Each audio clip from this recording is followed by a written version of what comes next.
감사합니다. 여러분, 로마서는 각종 진리의 보석들이 가득 담겨져 있는 그러한 복음의 보고입니다. 그것이 바로 로마서입니다. 오늘 복음의 보고인 로마서를 통해서 진리 위에 더욱 굳게 서시는 저와 여러분 되시기를 간절히 소망합니다. 자, 1절부터 5절까지 먼저 보시겠습니다. 1절부터 5절까지는 하나님의 심판에 대해서 이야기하고 있습니다. 이 하나님의 심판이 의로우시다라는 것을 1절에서 5절까지가 계속 이야기합니다. 여기에서는 모든 사람들이 보편적으로 범하는 죄가 기록되어 있습니다. 판단하는 죄가 기록되어 있다는 것입니다. 1절은 다른 사람을 판단하는 사람들에게 이야기합니다.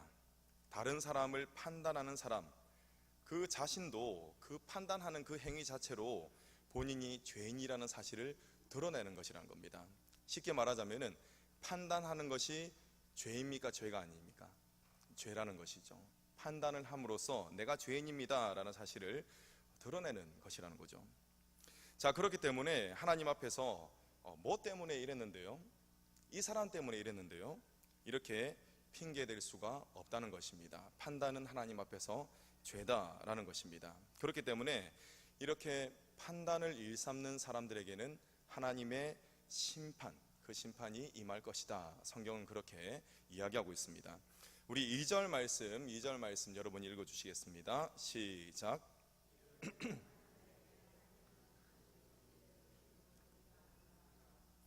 자, 하나님의 심판이 임하게 됩니다. 그런데 하나님 심판이 어떻게 된다고 하고 있습니까? 진리대로 된다라고 하고 있습니다. 사람은 이 기준이 다릅니다. 제가 제 아들을 혼낼 때도 가만히 보니까 기준이 왔다 갔다 하더라고요. 제 기분이 좋을 때는 좀 많이 봐줍니다. 그런데 기분이 나쁠 때는 뭔만 해도 바로 뭐라고 그러죠. 그게 사람입니다. 그렇지만 하나님께서 징계를 내리시든지 아니면 하나님께서 심판을 내리시든지 하는 것은 분명한 기준을 가지고 하신다는 겁니다. 진리대로 한다는 것입니다. 자, 그렇기 때문에 판단하는 죄를 일삼으면서도 나는 괜찮다라고 합리화하는 사람들, 이 사람들은 정말 계속적으로 큰 일, 자신에게 임할 진노를 쌓고 있다, 이렇게 보시면 됩니다. 자, 자신의 죄를 합리화하는 사람, 판단을 계속하면서도 합리화하는 사람들이 있습니다. 자기 죄를. 이 사람들은 이 사람들에게 다음과 같이 질문을 합니다. 첫 번째로 화면을 보시면은 하나님의 심판을 피할 수 있다고 생각하시오? 바울이 그 사람들에게 묻는 겁니다.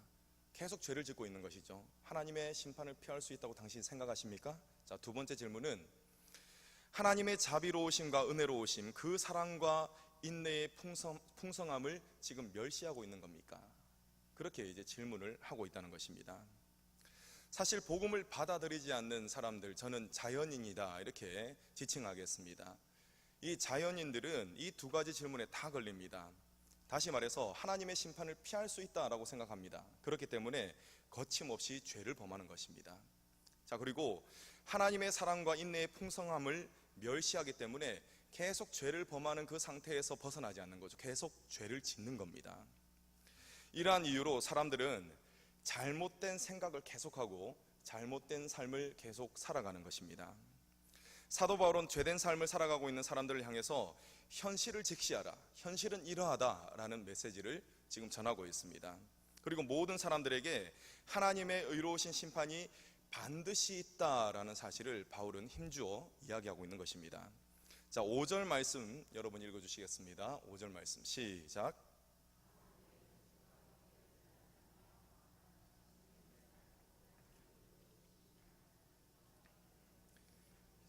내게 쌓는도다. 아멘. 분명히 선포하고 있습니다. 무엇이 있다고요? 하나님의 의로우신 심판이 있다라고 분명히 선포하고 있습니다. 그런데 죄인들의 눈은 어둡습니다. 제가 지금 말씀드리는 눈은 육적인 눈이 아니라 영적인 눈을 지금 저는 말씀드리고 있는 겁니다.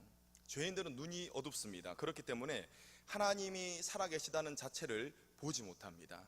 그리고 하나님이 심판이 있다는 것 자체도 나가서 보지 못하는 것입니다.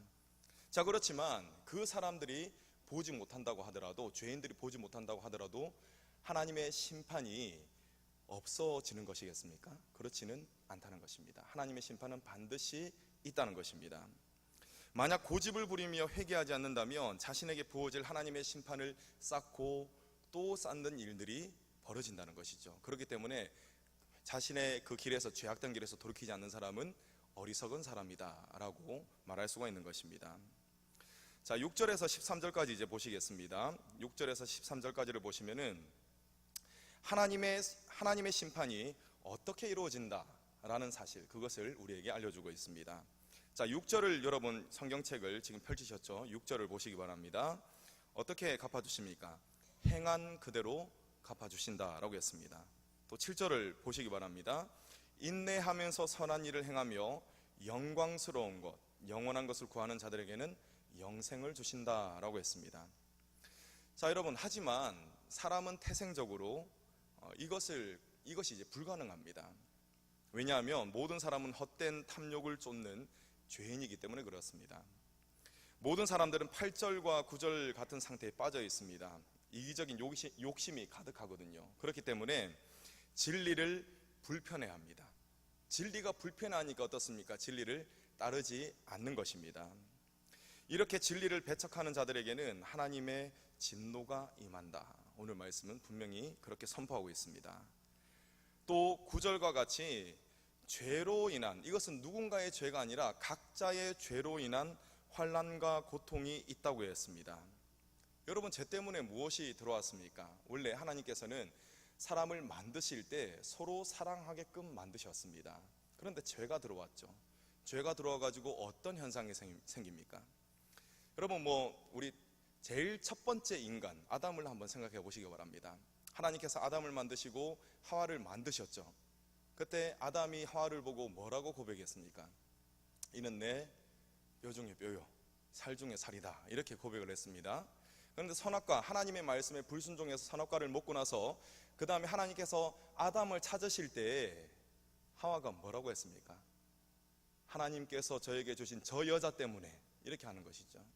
죄가 들어와서 갈등이 생기고, 죄가 들어와서 시기와 질투와 또 국가적으로는 전쟁이 일어나는 것입니다. 모든 것이 죄 때문에 이렇게 생긴 것입니다. 자, 이러한 죄로 인한 고통은 우리가 분명히 알아야 됩니다. 죄로 인한 고통은 하나님께서 주신 것이 아닙니다. 이 고통은 인간 스스로 자초했다. 이것이 분명한 것입니다. 자, 하나님께서는 계속적으로 하나님의 기준을 명확하게 밝히셨습니다. 여러분 10절을 보시기 바랍니다.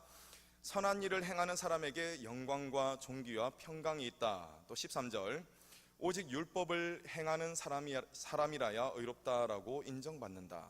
여러분, 이것이 바로 무엇입니까? 하나님의 분명한 기준인 것입니다.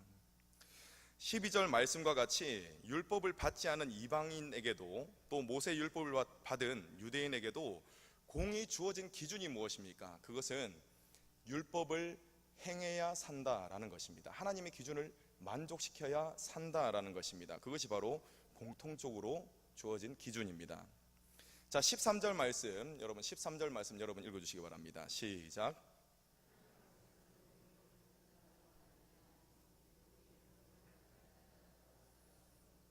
아멘. 보십시오. 분명히 하고 있지 않습니까? 이 사실, 오직 율법을 행해야 그 사람이 의롭다 하심을 얻는다라고 했습니다. 다른 여지가 없습니다. 자, 그렇다면 여러분, 사람들은 과연 하나님께서 정하신 이 율법을 모르겠습니까? 아닙니다. 세세하게는 모를 수 있습니다. 그렇지만 어느 정도 하나님의 큰 뜻은 다 알고 있습니다. 자, 어느 것을 알고 있습니까? 내가 다른 사람에게 피해를 주면 안 되겠구나, 말을 함부로 하면 안 되겠구나 라는 것, 이러한 것들, 거짓말을 해서는 안 되겠구나 라는 것은 이미 알고 있습니다. 자, 15절을 보시기 바랍니다. 여러분 15절 보시면은 그 마음에 새긴 율법이라고 했습니다. 이것이 바로 무엇이냐? 다른 사람들에게 욕하면 안 된다, 다른 사람에게 사기치면 안 된다라는 그러한 양심을 의미하는 겁니다. 그 마음에 새긴 율법이 바로 양심이라는 것입니다. 자, 그런데 여러분, 이 양심의 법이 사람들 내에서 작동하고 있습니다. 예수님을 믿지 않아도 작동하고 있습니다. 자, 그런데 이 양심의 법은 다음에 두 가지 이유로 완전하지 않습니다. 불완전하다는 것이죠.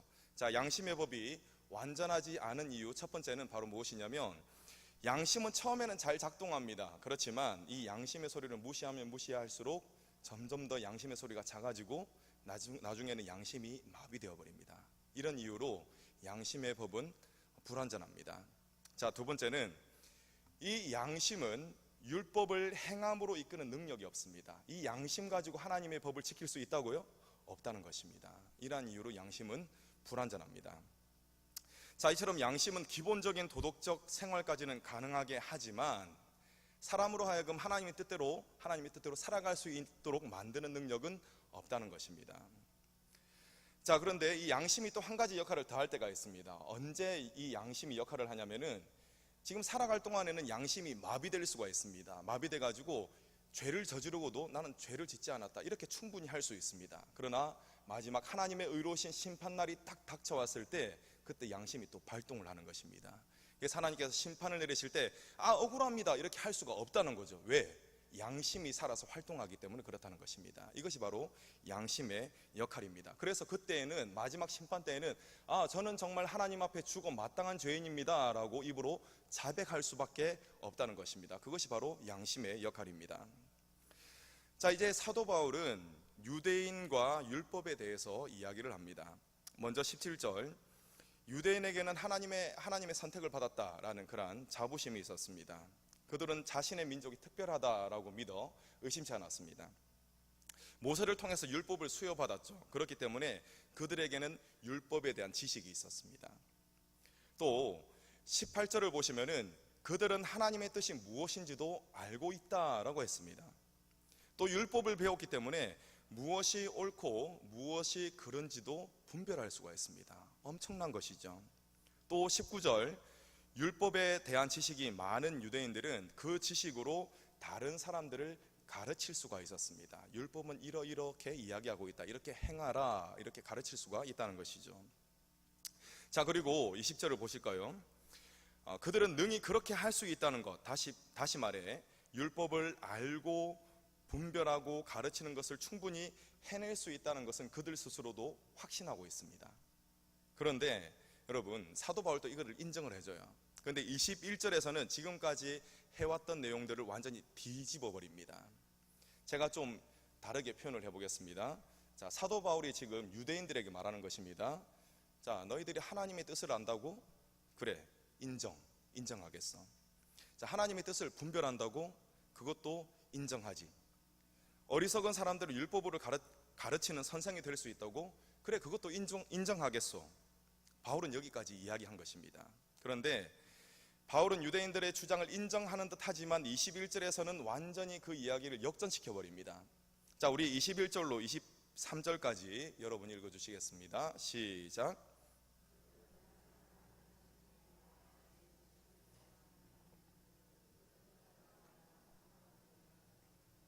가늠하지 말라 말하는 내가 가늠하느냐? 우상을 가증히 여기는 내가 신전 물건을 도둑질하느냐?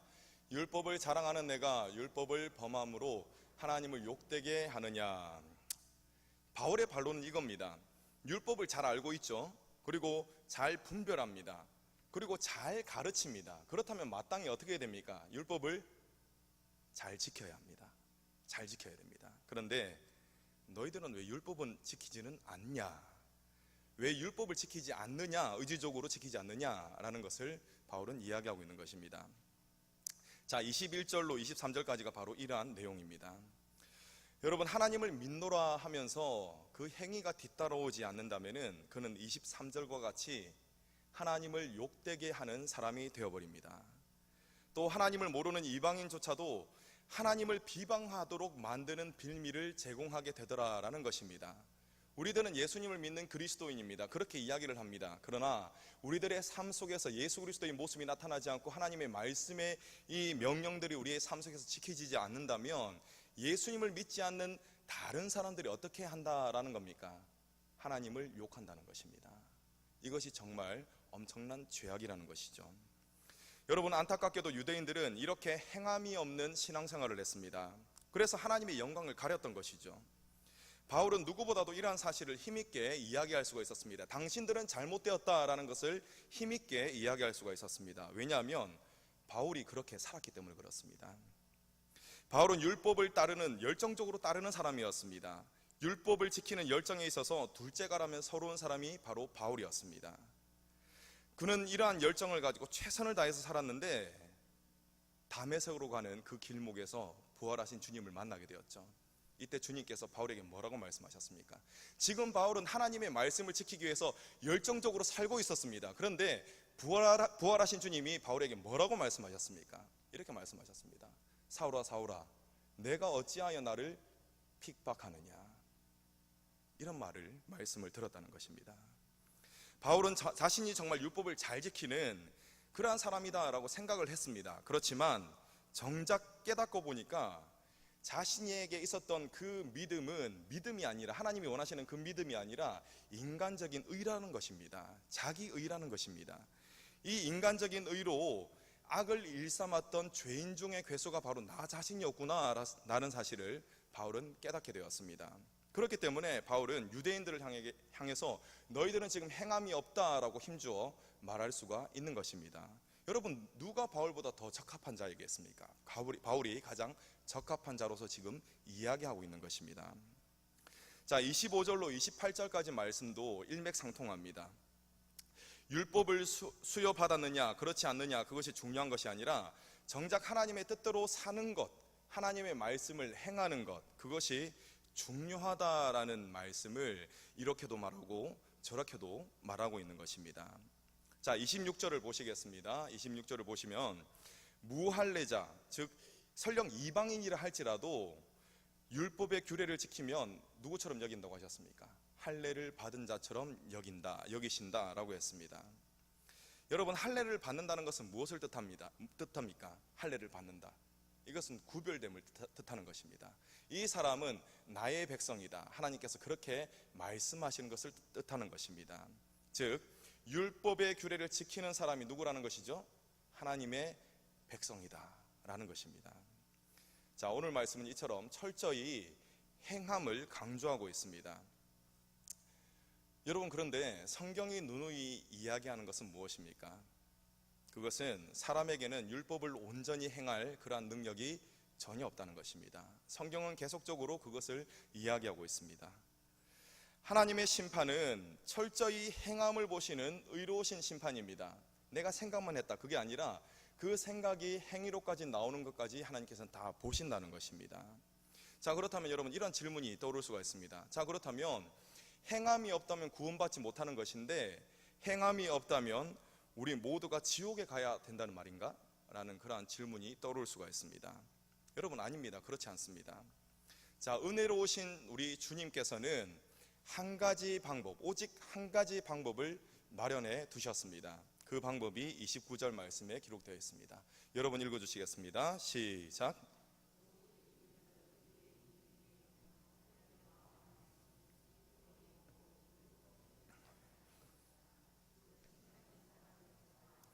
다만 하나님에게서니라. 아멘. 자, 먼저는 이면적 유대인이 참 유대인이다 라고 했습니다. 혈통을 지금 말하는 것이 아닙니다. 참 유대인, 하나님께서 인정하시는 하나님의 백성, 그것을 지금 이야기하고 있는 것입니다. 그리고 여러분, 이면적 유대인들은 어떤 사람들입니까? 육체의 할례를 받은 사람이 아니라 마음의 할례를 받은 사람들이라는 것입니다. 자, 그것이 바로 참 유대인, 마음의 할례를 받은 하나님의 백성이라는 것입니다. 자, 마음의 할례를 받는다는 것은 여러분 새삼스럽게 나온 표현이 아닙니다. 이 마음의 할례를 받는다라는 말은 구약에서부터 표현하자면 마르고 닳도록 나왔습니다. 제가 증거를 보여드리겠습니다. 자, 마음의 할례를 받으면 변화가 생긴다고 합니다. 제가 지금 증거를 보여드리는 겁니다. 말씀으로. 자, 어떤 변화가 첫 번째로 생기느냐? 마음의 할례를 받으면 겸손하게 됩니다. 겸손하게. 자, 신명기 10장 16절 말씀 여러분 읽어주시겠습니다. 시작.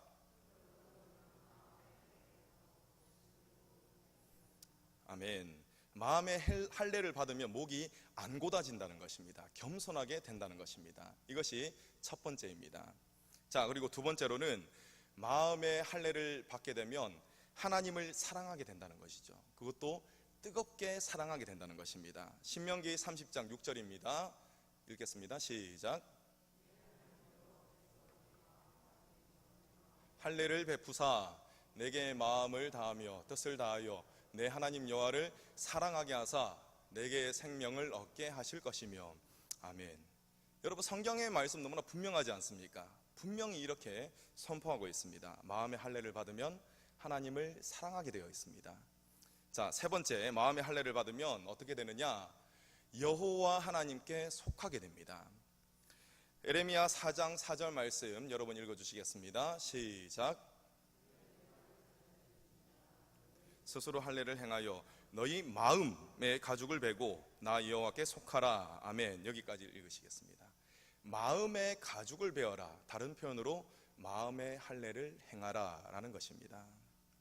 자, 여러분, 이처럼 마음의 할례를 받으면 모든 것이 다 해결된다는 것입니다. 이쯤에서 스데반 집사님, 여러분 너무나 잘 아시죠? 스데반 집사님의 이야기를 좀 해보고자 합니다. 스데반은 회당에서 복음을 전했습니다. 정말 열정적으로 복음을 전했습니다. 그러다가 논쟁에 휘말립니다.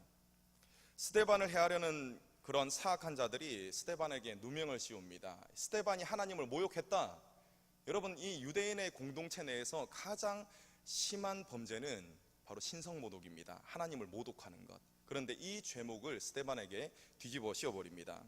자, 그래서 유대인의 그런 사내들인 공회에 끌고 가서 세웁니다.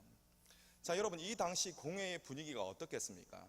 정말 위압적이지 않았겠습니까? 막 살기가 등등했을 겁니다. 그런데 그럼에도 불구하고 스데반은 전혀 위축되지 아니하고 하나님의 말씀, 예수 그리스도의 복음을 당당하게 전했습니다. 자, 스데반의 설교 중 마지막 부분을 제가 읽어드리겠습니다. 마지막 부분 제가 준비했는데요. 제가 읽겠습니다. 목이 곧고 마음과 귀에 할례를 받지 못한 사람들아, 너희도 너희 조상과 같이 항상 성령을 거스르는도다. 여러분, 어떤 사람들이라고 했습니까? 마음과 귀에 할례를 받지 못한 사람들아 라고 했습니다. 그들은 마음의 할례를 받지 않았습니다. 그렇기 때문에 복음을 들었지만, 생명을 주는, 능히 생명을 주는 복음을 듣긴 들었지만 이 복음에 반발했던 것입니다. 교만한 그들은 성령을 거슬러 복음을 배척했고 결국 멸망길로 빠져들고 말았습니다. 스데반을 둘러싸고 있던 유대인들은 복음을 거부했습니다. 그럼으로써 마음의 할례를 받지 못했습니다. 자, 그렇다면 여러분, 어떻게 해야 마음의 할례를 받을 수가 있겠습니까? 굉장히 간단합니다. 어떻게 해야 마음의 할례를 받을 수 있는가? 방금 말씀드린 것을 반대로 생각하시면 됩니다. 복음을 받아들이면, 하나님의 말씀을 내 마음으로 받아들이면, 내 마음에 하나님의 말씀을 두면, 그러면 마음의 할례를 받을 수가 있다는 것입니다. 복음을 받아들인다는 것은 무엇입니까? 그것은 추상적인 것이 아닙니다. 그것이 아니라 복음을 받아들인다는 것은 예수 그리스도를 나의 구원자로 모시는 것뿐만 아니라 나의 삶을 이끌어 가시는 삶의 주인으로 예수 그리스도를 모시는 것, 이것이 바로 복음을 받아들이는 것입니다. 그리고 이것이 바로 마음의 할례를 행한 것입니다. 여러분은 마음의 할례를 받으셨습니까? 여러분의 삶의 모든 영역, 그것의 주인이 예수 그리스도이십니까? 여러분이 예수 그리스도를 모심으로써 마음의 할례를 받으셨다면 여러분 가운데 다음과 같은 분명한 변화가 나타나게 될 것입니다. 로마서 12장 2절입니다. 여러분 읽어주시겠습니다. 시작.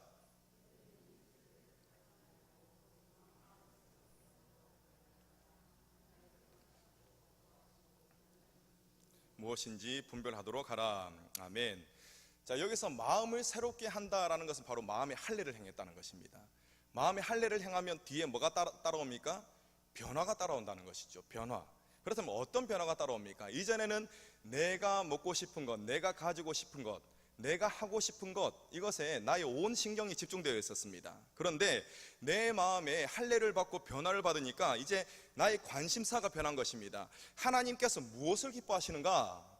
이것에 관심이 집중되더라는 것입니다. 여러분, 이것은 존재적인 변화입니다. 그냥 외형적인 변화일 뿐만이 아니라 뿌리로부터 완전한 변화를 일으킨 그러한 모습입니다. 그것이 바로 어떤 상태다? 마음의 할례를 받은 상태다라는 것입니다. 자, 예수님을 믿는 믿음으로 말미암아 마음의 할례를 받은 자들은 하나님께서 기뻐하시는 것이 무엇인가 계속적으로 끊임없이 고민하며 말하고 행동하게 되어 있습니다. 그래서 그들은 어떻게 됩니까? 살면 살아갈수록 그들의 삶이 지속될수록 예수 그리스도를 더욱더 닮아가게 된다는 것입니다. 그리고 하나님과 더욱더 깊은 교제에 들어가게 된다는 것입니다. 여러분, 예수 그리스도를 매 순간 삶의 중심으로 초청하시기 바랍니다. 그렇게 하셔서 마음의 할례를 받으시고 겸손한 저와 여러분 되시기를 간절히 바랍니다. 또한 마음의 할례를 받으셔서 하나님을 뜨겁게 사랑하시는 저와 여러분 되시기를 간절히 축원합니다. 끝으로 마음의 할례를 받아 여호와 하나님께 온전히 속하셔서 세상이 줄 수 없는, 하나님만이 오직 주실 수 있는 그 평강을 받아 누리시며 이 세상을 살아가시는 저와 여러분 되시기를 간절히 축원합니다. 아멘.